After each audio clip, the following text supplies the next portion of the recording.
네, 우리 이제 13주차를 해서 용서에 대해서 조금 알아보도록 하겠습니다. 용서라는 말을 들었을 때 우리는 어떤 생각이 드는지 한번 볼게요. 아름다운 죽음과 애도와 상실과 용서라는 이제 순서대로 이제 우리가 하면서 많은 것을 이야기하고 나누면서 용서를 이제 네 번째로 접하게 됩니다. 하지만 이 용서라는 게 우리가 느끼는 것에 체감할 수 있는 정도가 어느 정도인지도 조금 확인할 필요가 있겠죠. 용서라는 말을 들었을 때 우린 용서라는 것을 어떻게 이해할까요? 용서는 나에게 어떤 의미일까요? 그리고 용서라는 것은 내가 했을 때와 받았을 때의 나의 그런 어떤 감정은 어떨까요? 라는 거를 우리가 조금 고민해 볼 필요는 있는 것 같습니다. 용서는 일반적으로 피해자와 가해자에 대한 감정과 태도의 변화를 우리가 의도적으로 자발적인 과정이죠.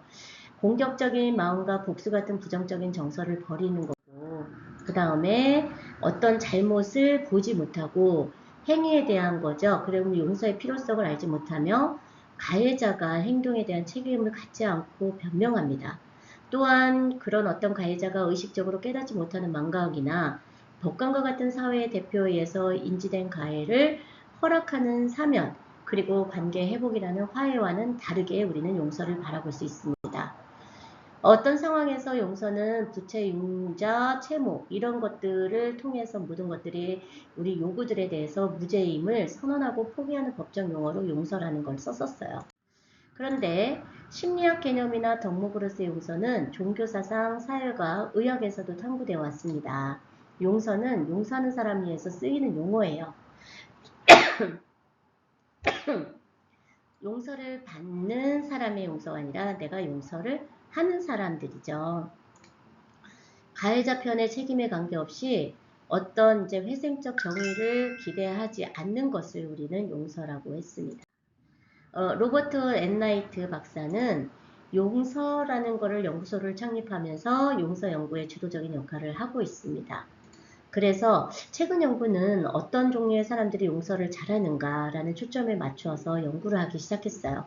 그런데 이제 오랜 연구를 통해서 일반적으로 신경질적이고 노여움이 많은 사람들은 오랜 기간이 지난 후에도 다른 사람들보다도 용서하기가 힘들다는 것을 밝혀졌습니다. 그만큼 부정적인 사람들이 오히려 용서를 하는 게 어렵다라는 거죠. 특히 이러한 사람들은 그들에게 피해를 준 사람을 피하기를 원해요.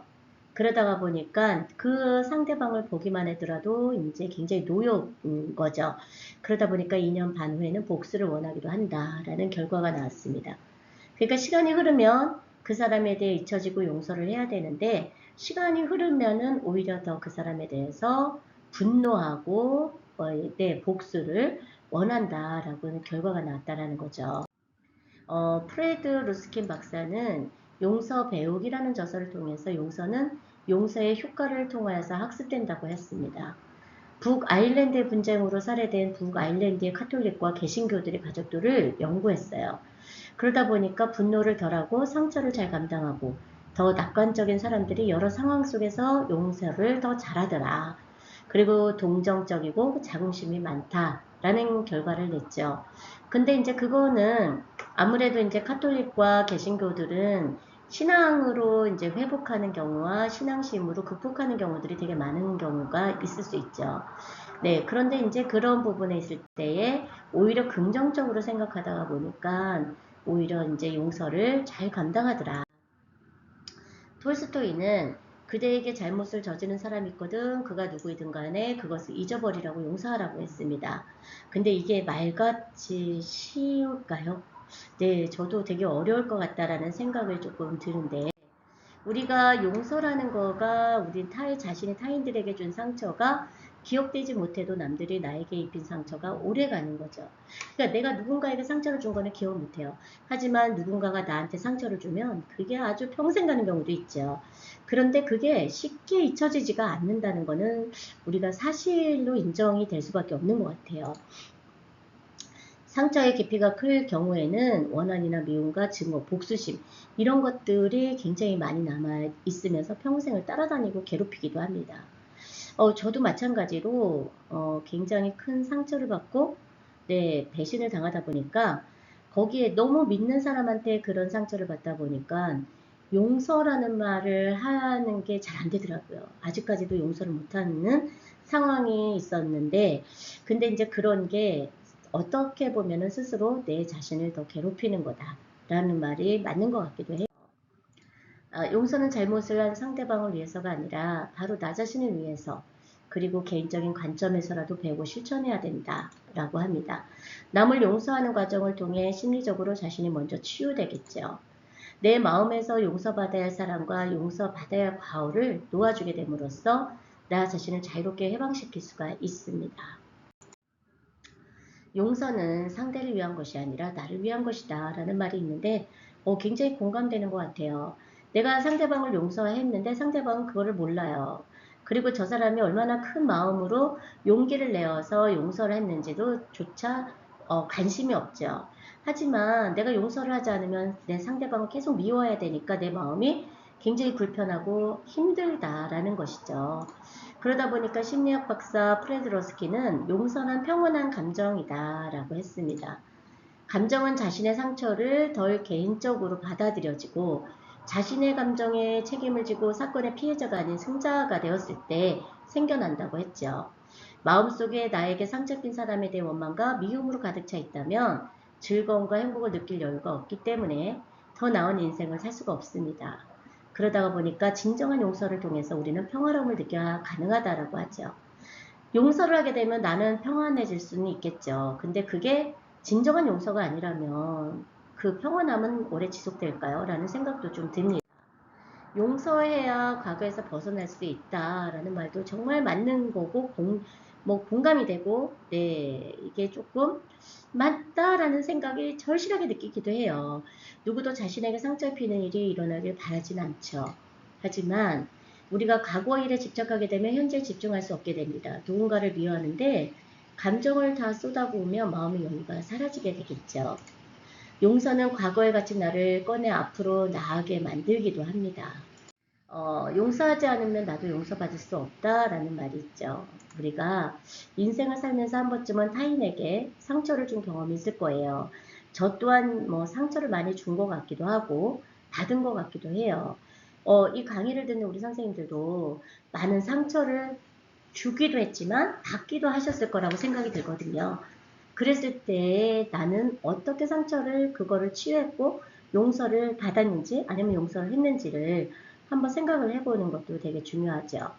하지만 이때 어떤 의도를 가지고 있었는지를 기억해야 됩니다. 악의를 가지고 했던 행동을 이제 행동이었을 수도 있지만 피치 못하게 저지른 실수일 수도 있기 때문이죠. 마음을 넓게 가지고 상대방을 이해하려고 노력해보고 내가 앞으로 받게 될 많은 용서에 대해서 생각하면 용서하기가 좀 더 수월할 것 같다. 근데 저도 사실적으로는 이렇게 강의를 하지만 용서라는 게 쉽게 말이 나올 수가 없을 것 같아요. 다른 사람들 같은 경우는 그래, 아이, 내가 용서하자라는 마음으로 상처를 받았지만 했는데 내가 어떤 한 기준의 어떤 한 사람은 용서가 되질 않는 거예요. 그 용서가 되지 않는 이유가 그 사람을 용서를 하려고 하다가도 다른 사람한테도 피해 주는 거를 또 보면 그게 또 분노가 되더라고요. 용서가 되질 않더라고요. 굉장히 심적으로나 마음적으로는 이제 내가 너무 불편하고 힘든 건 아니지만 이게 마음에서 쉽게 진정으로 우러나오는 용서가 되지는 않더라고요. 그런 게 좀 답답하기도 할 때가 있습니다. 잊어버리는 것은 용서가 아니다. 잊어버리는 것과 용서는 다른 개념이에요. 내가 저 사람을 상처받은 거를 잊어버리고 그냥 아무 생각 안 하려고 하는 거가 용서라고 할 수는 없죠. 그렇기 때문에 우리는 마음의 한 망각일 뿐 아니라 아직도 원망이 그대로 남아있는 거는 용서를 한 게 아니죠. 단지 기억하지 않음으로써 증오의 감정을 잠시 멈춤으로 우리가 거둔 거기 뿐입니다. 망각은 고통을 피하기 위해서 상처받은 감정을 묻어버리기 때문에 마음속의 분노와 미움을 모두 털어버리는 참된 용서를 행한 것은 아니죠. 그래서 내가 진심으로 용서를 한 거와 내가 망각해서 내 머릿속에서 그 사람을 잊어버리는 거하고는 용서하고는 다르다라는 것을 우리가 알 수가 있습니다. 용서로 우리가 무엇을 바꾸려 하지 마라 라고 했습니다. 영화의 오늘에서 주인공은 자신의 약혼자를 죽인 소년이 또다시 범죄를 저질렀던 것을 알았어요. 그래서 자신의 선택을 되게 분노했어요. 후회하고. 내가 저 사람을 용서하지 않고 저 사람의 범죄가 저지른 거를 알리고 저 사람을 어떤 법적 조치를 했다면 어땠을까? 이런 생각이 되게 많이 들겠죠. 네, 엄청난 노력으로 용서를 실천할 때 우리는 자신의 용서가 상황을 개선하거나 혹은 상대를 괘씸하게 만들기를 기대하기도 합니다. 저도 마찬가지인 것 같아요. 용서하려고 수백 번, 수십 번 뭐 이렇게 마음을 가졌는데 그 사람이 똑같은 행동으로 다른 사람들한테 상처를 주는 걸 보니까 용서가 할 수가 없더라고요. 그래서 저 사람을 내가 어떻게 해야지라는 악한 감정도 사실은 생기는 것도 인간의 본성이기도 하는 것 같습니다. 하지만 그게 용서라는 개념보다는 지금은 제가 머릿속에서 망각해서 잊어버리려고 되게 애를 쓰는 것 같긴 해요. 그런 게 내 스스로를 괴롭게 한다라는 거죠. 우리는 원하는 대로의 결과가 나오지 않으면 자신의 결정을 후회하고 괴로워합니다. 그리고 용서는 타인에게 지우는 빚도 아니고요. 그 다음에 우리는 용서는 잘못을 저지른 타인을 선한 마음으로 이해하고 잘못을 덮어주는 행위로서의 용서이기 때문에 내가 누군가를 용서하려고 해야 될 때 신중하게 그 사람을 진심으로 용서를 했느냐 아니면 내가 망각 속에서 잊어버리려고 했느냐 해서 이제 곰곰이 생각을 해보고 우리가 생각해 봤을 때 망각해서 잊어버리려고 했다라는 거는 용서가 아니었구나라는 걸 알 수가 있을 것 같습니다. 네, 오늘 용서에 대해서 알아봤고요. 마지막 차시를 통해서 또 만나도록 하겠습니다.